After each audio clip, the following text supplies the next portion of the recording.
got good news and I got bad news. The bad news is we are finally here. We are staring into the abyss.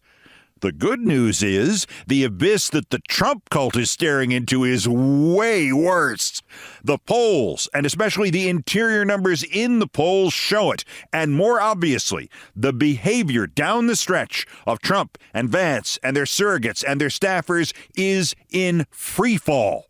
The closing argument of the Trump-Vance campaign, hemorrhaging women voters as it is misogyny, especially violence towards women.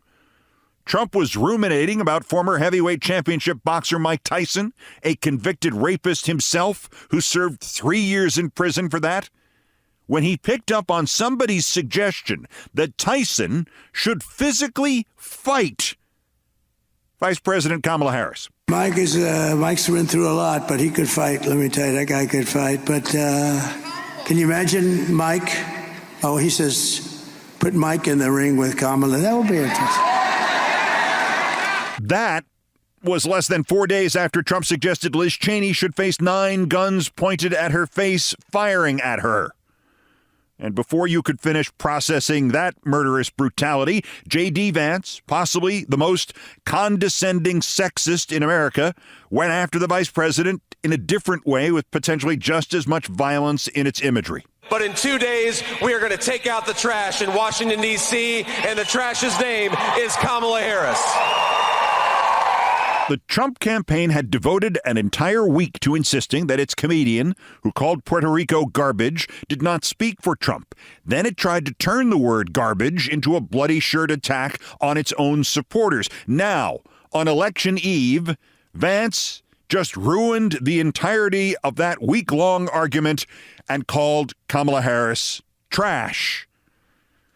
If you saw good internal polling numbers, if you saw fair internal polling numbers, if you saw internal polling numbers that were not some kind of irrevocable disaster, even the least disciplined campaign in the history of this nation would still have managed to shut its 2 lead idiots up for 1 day, the 1 day before the election. It didn't. That's because it didn't see any good internal polling numbers. What we saw was the PBS-NPR Marist Poll with Harris ahead by 4 nationally.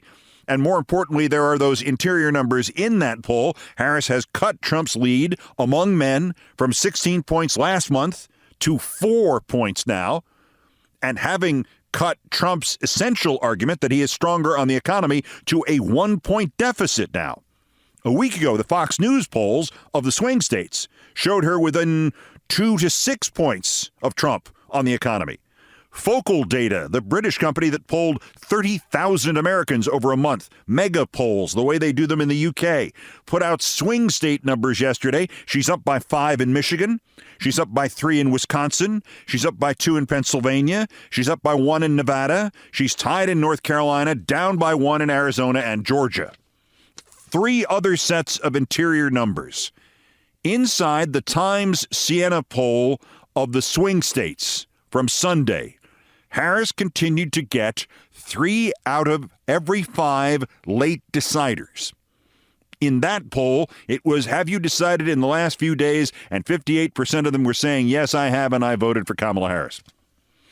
In the demographics that will decide the blue wall states, so-called, Harris is uniformly doing better than Biden did in 2020 and Hillary did in 2016.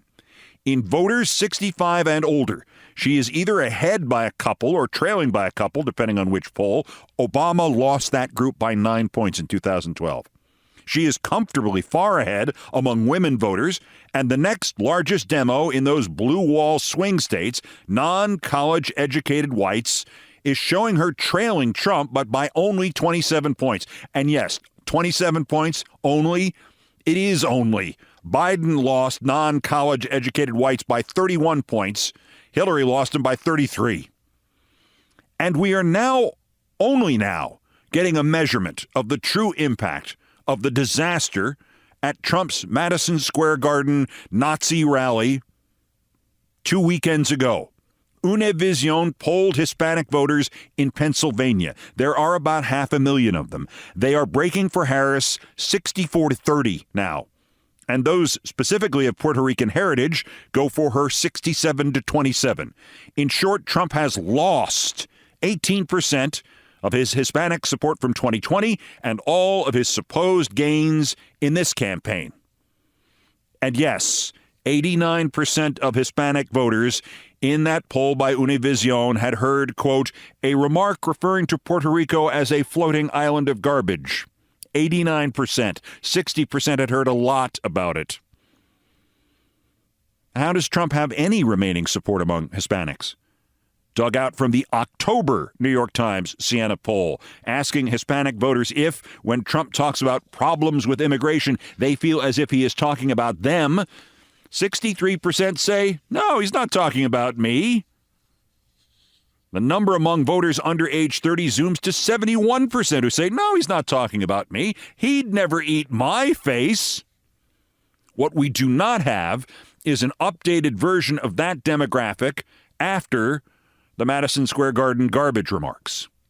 My guess is, it's only a guess, that what is going on inside the Trump campaign right now that could have made somebody think having J.D. Vance call Kamala Harris trash the night before the election, while the line to get into her rally was 1.25 miles long, and there were no lines of any kind at Trump's rallies, I'm just guessing this has something to do with those Hispanic interior numbers. And the Trump camp has presumably also seen another round of terrible numbers among women after a brief rebound for Trump. As Ron Filipkowski noted, a round of MAGA influencers all came out with the same belligerent, insistent message by midday yesterday. White men, you must vote. That would also explain calling Harris trash and implying Mike Tyson should have a boxing match with her. Who in the hell would that appeal to? White men and psychopaths, and psychopathic white men. They've also probably seen more and more harrowing data on a macro level, like what the PBS Marist poll reported publicly, that by last Saturday, 55% of likely voters said they had already voted, and Harris had 56% of that vote. Among those who say they have yet to vote, only 53% said they intended to vote for Trump. That math doesn't work for Trump at all. And, of course, the other thing the Trump campaign saw was the beautiful architecture at the historic Dorton Arena in Raleigh, North Carolina yesterday, because the first rally of Trump's last day on the trail was there, and at least 30% or more of its 7,500 seats were empty and available to be appreciated for their mid-20th century design elements. And there was no line to get in. And as has been obvious for weeks, the phenomenon of the Trump rally has petered out. As has any self-discipline among Trump's help. Jen O'Malley Dillon, chair of the Harris campaign, her husband, Patrick, tweets, pro tip, campaign managers confident of winning do not leak their whole CYA case in long form for the weekend before the election, points to Susie Wiles and Chris LaCivita for clocking that the Atlantic is not really at their candidate's literacy level, though. Stephen Chung, official Trump spokesperson, the guy who says all the wise-ass remarks, responds to this snarky, cynical, mean-spirited comment from Jen O'Malley Dillon's husband by retweeting it with this addition. Cuck husband of Kamala chairperson has no idea what he's talking about because he's used to not knowing what's going on behind his back. First off, Mr. Chung, I'm 65 years old and I'm barely plugged into the internet anymore, and even I know nobody uses the word cuck anymore and hasn't for at least 5 or 6 years. Secondly, you're the spokesman for a presidential candidate? My God, the two of you have the IQs of waffles. And if you think that was bad, Gen Z Democratic influencer Harry Sisson tweeted, and Rob O'Neill, the Trump advocate who claims he was the guy who killed bin Laden, he replied, You remember he's the one who killed bin Laden, just him on his own, with just a toothbrush or something. This guy O'Neill responds. The original tweet was a picture of 5 of them. We're Gen Z voters, wrote Harry Sisson, and we all proudly voted for Kamala Harris. Real men support Harris. I'm sorry I'm laughing already, but Captain Booyah, or whatever he calls himself, Robert J. O'Neill, SEAL Team 6 member, proud shoot 'em up guy, he retweeted this and added, "You're not men, you're boys. If there was no social media, you would be my concubines." It's a picture of 5 guys. What exactly are you revealing here, SEAL Team 6 guy? It was my friend, the late genius Bill Goldman, who wrote the line for The Princess Bride. You keep using that word. I do not think it means what you think it means.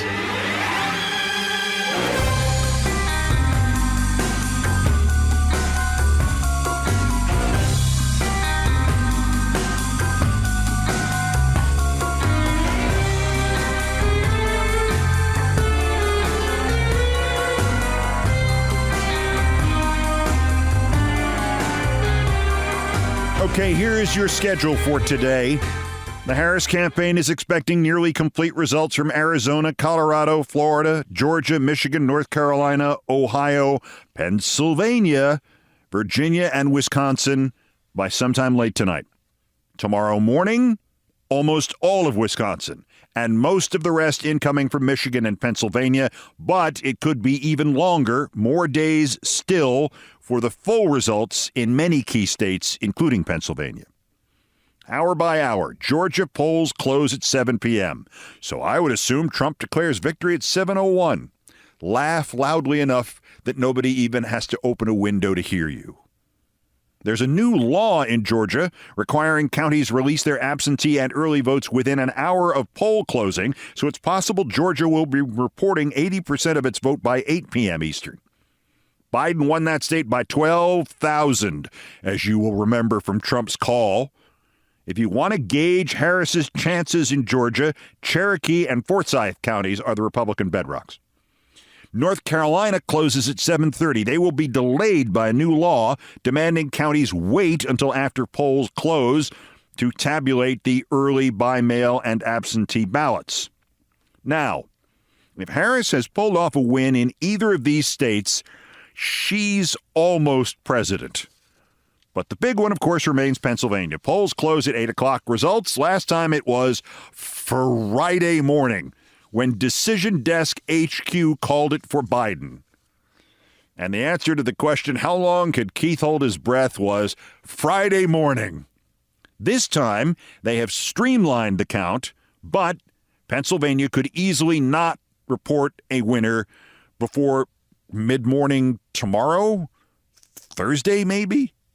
Michigan and Wisconsin close at 9 Eastern, 8 local, 10 a.m. tomorrow in Bally. Arizona also closes at 9 Eastern. Iowa also closes at 9 Eastern. As you have heard, her polling margins in Michigan and Wisconsin have been growing. Wisconsin also gets its results out fast. We might hear Wisconsin first of all states. You know the drill. Harris gets Michigan, Pennsylvania, Wisconsin. 99 out of 100 scenarios are then she wins. Nevada closes at 10 Eastern. Other states, if Harris actually does win Iowa or any other supposedly solid red state, you will know by that same reference I made earlier. You wouldn't even have to open your window. You'll just hear the giant sigh of relief sound. Now, all times are subject to modification due to riots by fascists. To quote Jeffrey Clark, though, well, that's why there's an Insurrection Act, President Biden. And then the current schedule looking out into the next 6 weeks or so is as follows. There is a new national deadline. It is December 11th for governors to certify their state's vote and submit their slate of electors. One slate of electors per customer, please. December 17th is the in-state electoral college vote. a vote in each state capital. January 6th, you'd think we'd have changed the date. That's the certification in the House, which, if it hasn't been sabotaged by Mike Johnson, should proceed come hell or high water due to the updated Electoral Count Act of 2022. The variabilities, of course, are there is an excellent chance the Democrats take the House. And even if they don't, there is an even more excellent chance that the Republicans, some of them, will try to sink Mike Johnson, or there will at least be a multi-day balloting over who should be Speaker of the House. So certification day could easily take place without there being a Speaker of the House. Oh, and I'm sorry, I left one critical date out. I'm sorry. November 26th. November 26th. If the case hasn't been dismissed, that's the sentencing of Trump on the hush money election interference case here in New York. 2 days before the final Thursday of November. So have a happy Thanksgiving.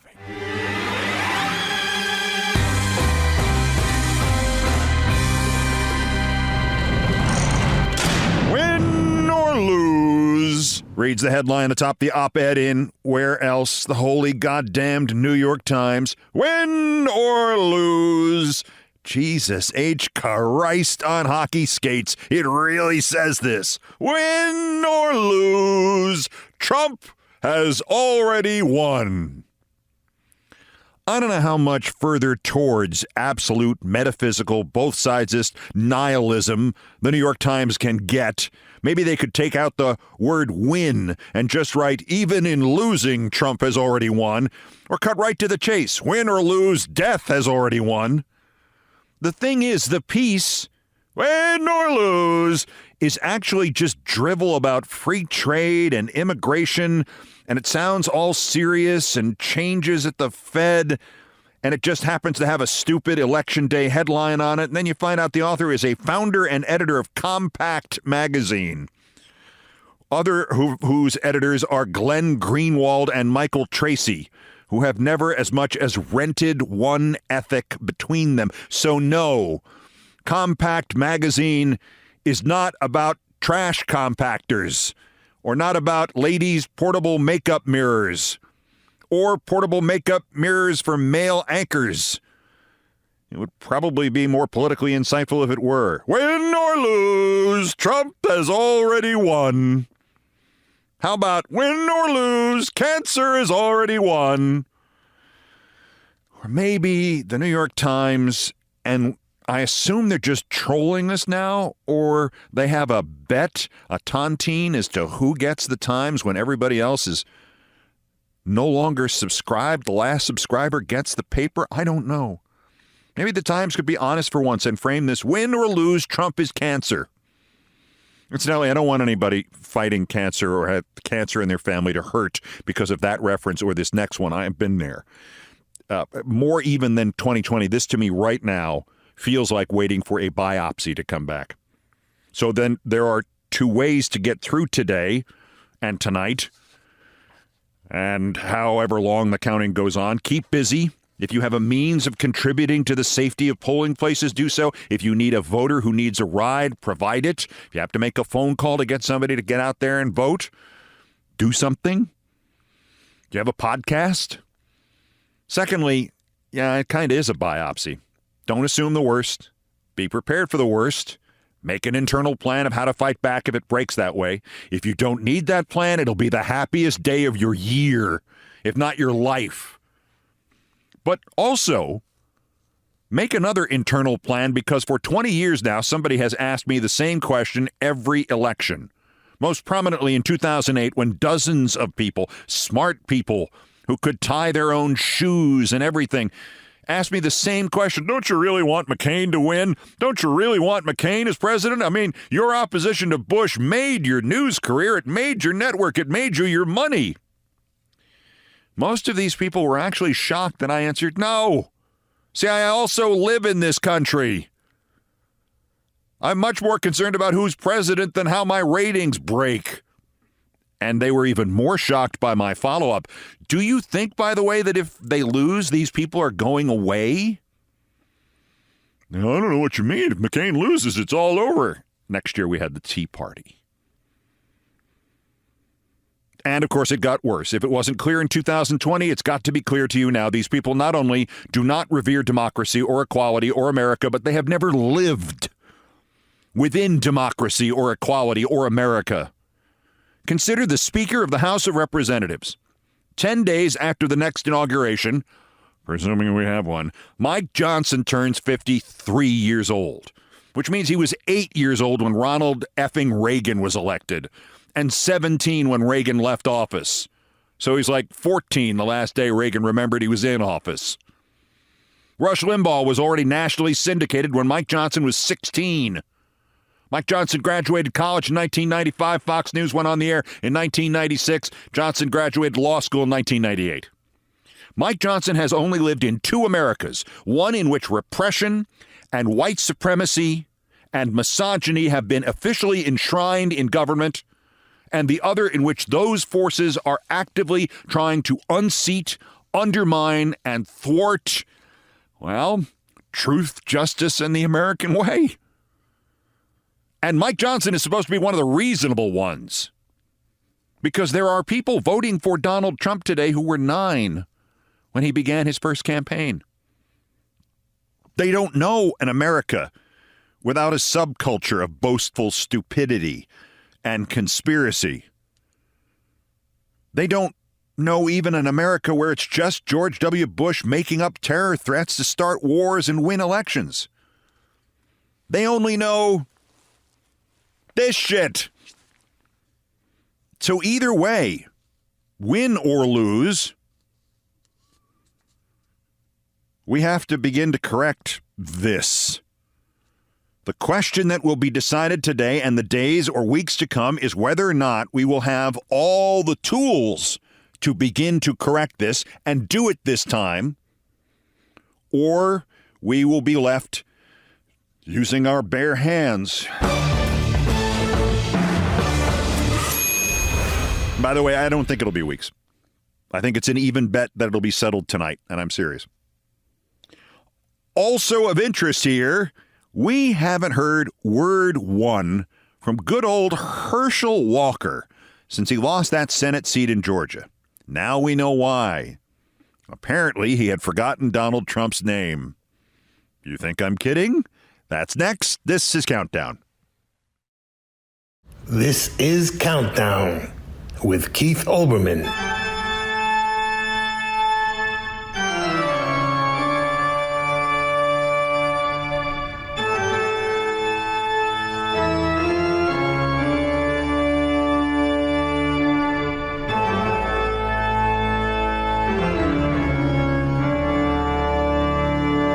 Still ahead on this edition of Countdown on a day of stress like today, I find it useful to think of all those who stand behind me.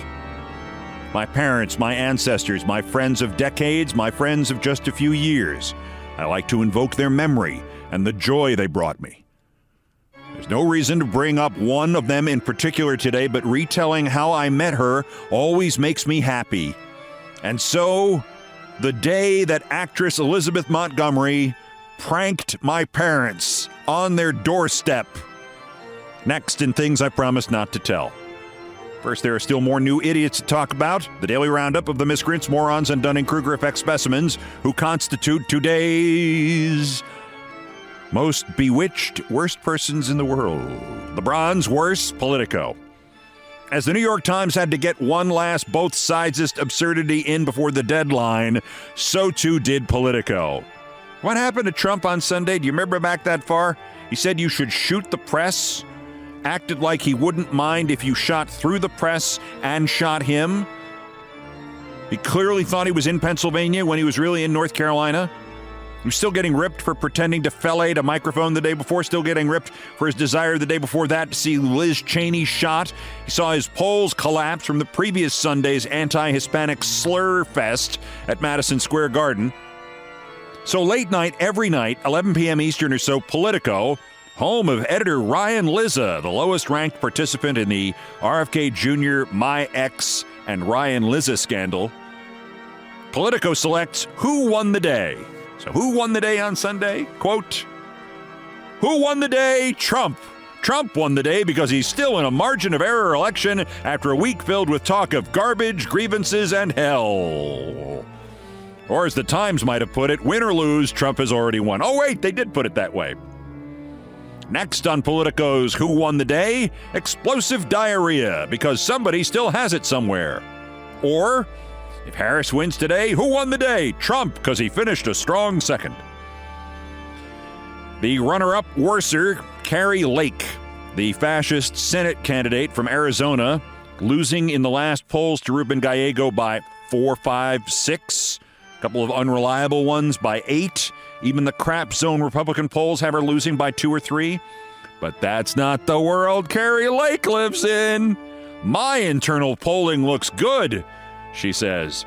We're ahead of my opponent, and I feel comfortable with our polling. Our polling is a little different. We take polling, but we also combine it with AI, which reads all of what's happening on social media and across the internet. So, Kari, you use AI to read the internet and see what's happening on social media. So it's your bots recording the opinions of Russian bots about the Arizona Senate race. Okay. I mean, it never dawned on me until I read this quote, but it makes sense. It makes all the sense in the world. You ever seen one of those Kari Lake interviews where she's in her own studio and she has maybe 6 gauze filters over her own camera lens? She looks like she's speaking to you from a crystal ball at a fortune teller's shop. Hello, I'm coming from another world. The world of weekend TV weather. Well, it never dawned on me, if you think about all those lenses, she must look out at the world through the back of those same gauze filters. And by the way, since this may be, God willing, my last chance to take a gratuitous shot at her, and she is among the worst, it hit me the other day. Between that haircut and that voice and that contemptuous attitude of hers, doesn't Kari Lake give off the vibe that she tried real hard, but she just couldn't help it? She bombed out of dominatrix school. But finally, our winner, the worst, he's back. Herschel Walker, father of our nation, almost literally. The man who appeared to have run for the Senate in Georgia 2 years ago because Donald Trump gave him a lot of money to play for the New Jersey Generals football team 40 years ago. Walker lost. He kept all the campaign funds. He's been paying off the lawyers ever since, and we have not seen him since then, until he came out of wherever he's been to endorse Trump. Well, I think that's who he endorsed. And it is time for it to stop, and it stopped on Tuesday when we get to the polls and we vote for my friend and your friend, Donald Trump Jr. Donald J. Trump. Herschel, I'm Donald J. Trump, and I approve this message, Walker, today's worst person in the world!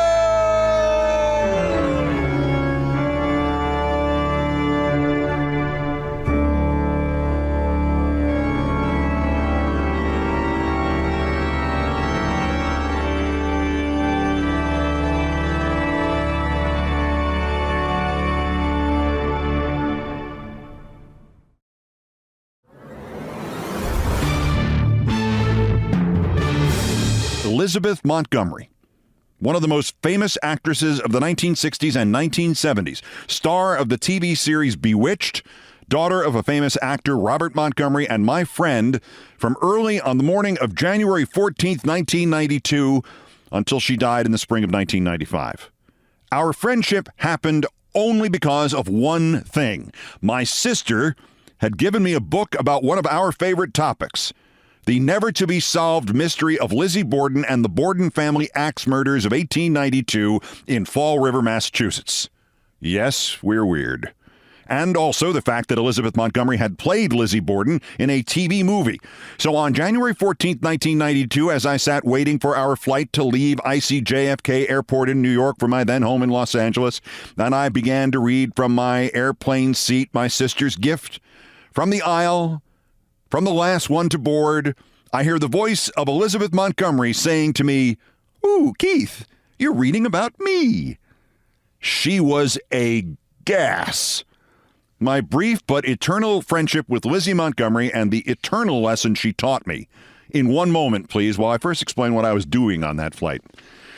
A month or two earlier, I had agreed to join ESPN to co-host SportsCenter with Dan Patrick starting in late March 1992. I had just finished up 3 financially rewarding but soul-sucking years at Channel 2 in Los Angeles, and I was going to go to Hawaii for 3 months and just lie there until I felt better. On Monday, December 30th, 1991, I had literally just opened my address book to find the number of a travel agent I knew to make the Hawaii arrangements. I was reaching for the phone when the phone rang. It was my business agent who had just gotten off the phone with my new ESPN boss, John Walsh. He and they were launching a new radio network in 5 days. I found this interesting, but not particularly relevant. ESPN was one thing then. It was one TV network. No magazine, no radio, no ESPN, the Ocho. So this was their first big move outwards. The radio network would start with only 2 7-hour shows on Saturday and Sunday nights. And Walsh explained to my agent that everything was going great and they were right on target and they had great guests lined up for the first weekend like Ronald Reagan, and they only had one tiny problem. They needed 3 hosts, and they had 2 terrific hosts, just terrific hosts. One Keith worked with named Tony Bruno, and another terrific host from Providence named Chuck Wilson. And they tried this guy as the 3rd host and that guy and this guy and that guy, and all told 40 different people had tried out to be hosts. They had nobody to be the 3rd host who was any good. Could Keith just come here just for the first weekend just to get it off the ground? Then he can go back to L.A. and come back here in March, take over SportsCenter. Please, please, please, can Keith help us? Please, because if he can't, I don't know what on earth we're going to do. Oh, please, please, please. As I said to my agent, well, all right, I suppose. At least ESPN will always think of me as a team player.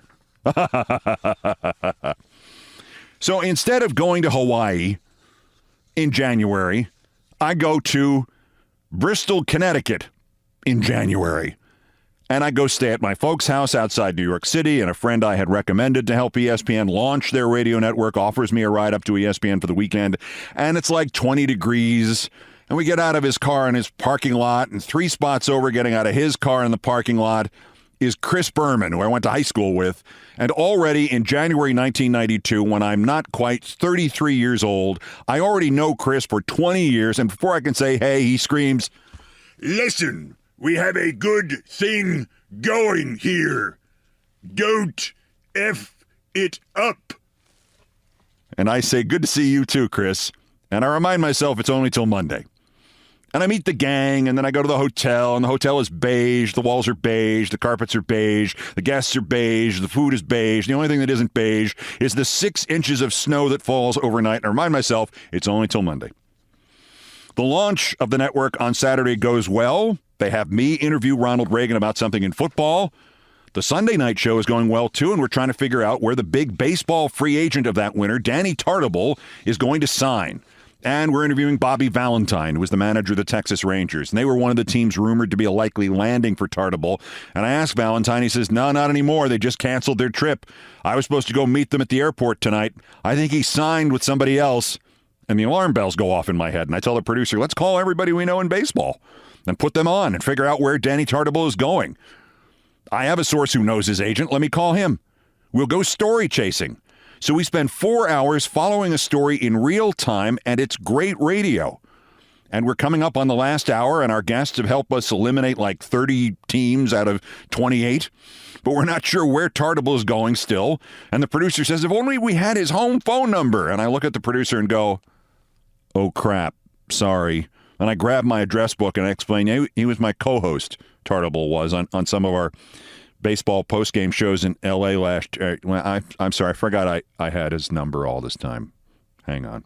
So I call Danny Tartabull, and just as our last hour on Sunday night is starting, he calls me back, and I say to him, look, we know you've decided it's all over baseball. It's got to be the Phillies, the Mets, or the Yankees. And he's saying, correctly, I can't tell you. And I said, give me one guess, and just tell me if I'm wrong, and I will call you a source close to the negotiations. That's all. And he says, okay. And I say, is it a team that wears pinstripes? And, of course, the Phillies, the Mets, and the Yankees all wear pinstripes. So he laughs, and he says, yes. And I say, is it the team I grew up a fan of? And he says, What team did you grow up a fan of? And by the way, this phone call is taking place with me on the floor of the studio in which the other two hosts are live on the new radio network. So I whisper to Tartable, if I say it's the Yankees, am I wrong? And he says, I can't tell you, and starts whispering. But off the record, the press conference is Wednesday at Yankee Stadium. Is that enough for you, you bastard? And of course I said, no, come on the show and tell us. Come on. And he laughs and says, I'll see you Wednesday, and hangs up. And I get up and I sit in the vacant chair and I can say, breaking news, ESPN report now that the free agent outfielder Danny Tartable has agreed to a multi-year deal with the New York Yankees. Sources close to the negotiations say there will be a press conference Wednesday at Yankee Stadium. And the other hosts are trying not to crack up because they know I've just been talking to Tartable from the phone in the same room with them. Well, this story explodes way more than it deserved. It's a dull Sunday night. It's still early enough in the evening that the story makes all the Monday newspapers, and it's attributed not to ESPN or to SportsCenter, but to the brand new ESPN radio network on its second day in business, and it's on the front page of USA Today and the New York Times. New ESPN radio network makes splash with Tartable's scoop the next morning, and I can't tell you how big a deal that was back then in 1992. So now, instead of going back to L.A. on Monday and maybe to Hawaii on Tuesday, as I had planned, I have to go to the press conference at Yankee Stadium to say hi to Tartable on Wednesday and sort of thank him for the scoop. And on Tuesday, this guy, John Walsh from ESPN, calls me and my agent, says, look, we have to take advantage of this. It's the best possible start we could have hoped for the radio network. Keith has to stay with us for the next 3 months. Why doesn't he stay and do this weekend and then go back to L.A. and pack up his apartment and then come back here the weekend after that? And I say again to my agent, well, at least ESPN will always think of me as a team player if I do this. So I am not in Hawaii, and instead I am on board this flight when Elizabeth Montgomery walks down the aisle and sees my Lizzie Borden book given to me by my sister and says, ooh, Keith, you're reading about me? Hi, I'm Lizzie Montgomery. I'm a big fan of yours. Is that seat taken? And I say, the hell if I care, sit down. And the only time we're not talking for the next 6 hours is when we are drinking.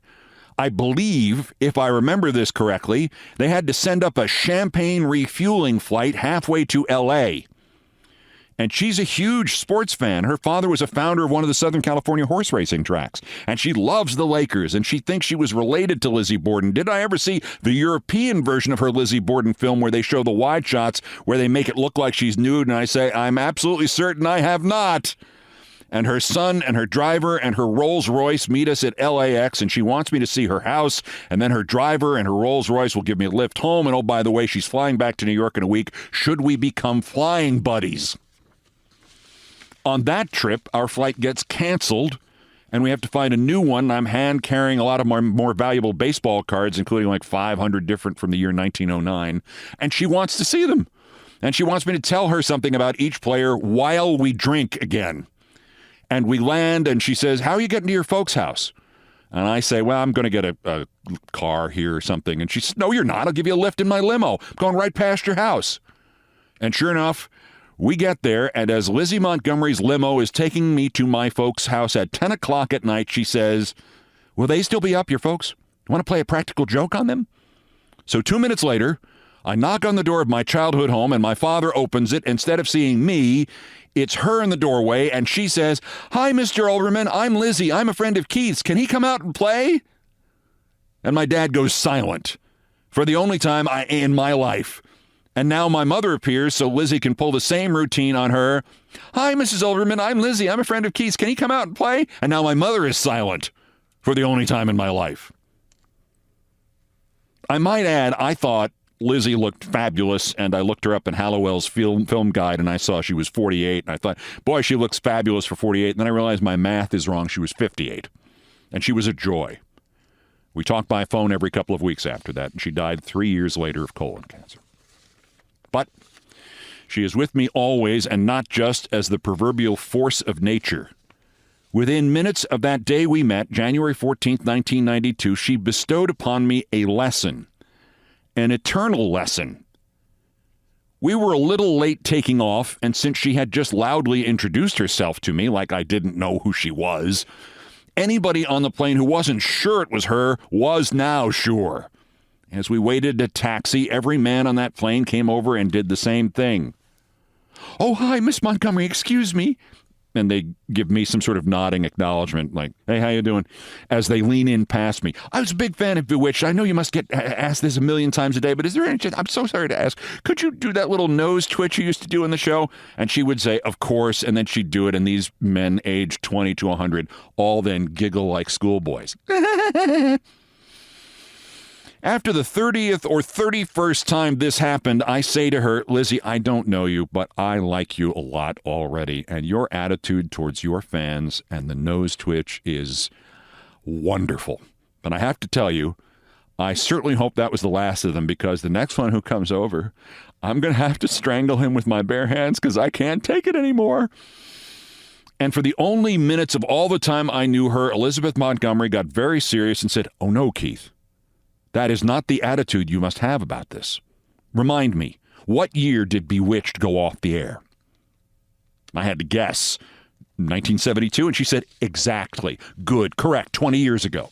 And these people have remembered that nose twitch for 20 years, at least. Bewitched, Keith, is not Hamlet. It is not Arthur Miller. It is not The Godfather, but they remembered it. This is why you and I both do what we do for a living. We have transcended time with what we do for a living. Something artistic, something creative, no matter how small, that we have done, they have remembered it. People do it with you, I'm sure, and I'm sure they'll continue to. And what you do then is you say, "Thank you for remembering," as if they were the only one who ever remembered, because that's why we do this. Because they remembered me from 20 years ago for a stupid little nose twitch. Duly chastised, I apologized, and the huge, welcoming, conspiratorial, permanent friendship, sexy smile of Elizabeth Montgomery broke across her face like the sunrise. And she whispered, "Either that, Keith, or they saw Bewitched on cable last week, which means Lizzie gets another check next week." And she twitched her nose at me. And I will always love her.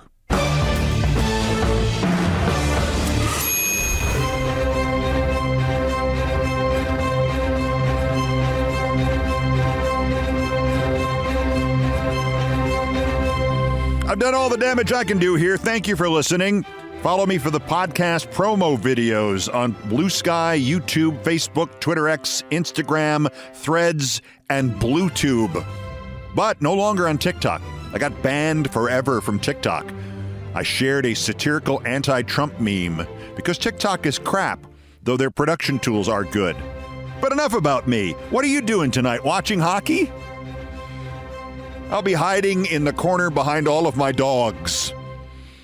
Brian Ray and John Philip Chanel, the musical directors of Countdown, arranged, produced, and performed most of our music. Mr. Chanel handled orchestration and keyboards. Mr. Ray was on the guitars, bass, and drums. It was produced by TKO Brothers. Our satirical and pithy musical comments are by the best baseball stadium organist ever, Nancy Faust. The sports music is the Olbermann theme from ESPN2, written by Mitch Warren Davis, courtesy of ESPN Inc. Other music arranged and performed by the group No Horns Allowed. My announcer today was my friend Stevie Van Zandt. Everything else was pretty much my fault. So, that's Countdown for today. The day of the 2024 presidential election, and the 1,400th day since convicted felon dissociative fugue J. Trump got away with his first attempted coup against the democratically elected government of the United States. Use the election. Did I mention it's today? Use the mental health system, use presidential immunity to keep him from doing it again while we still have a chance. The next scheduled countdown is tomorrow. I guess I'll put something out, but if we don't have a result, I'll be damned if I know what. I mean, what can I tell you that isn't going to be outdated by the time you hear it? I run that risk every day, don't I? In any event, till then, breathe. Yeah, right. I'm Keith Olbermann. Good morning, good afternoon, good night, and I've never meant this more than I mean it right now. Good luck.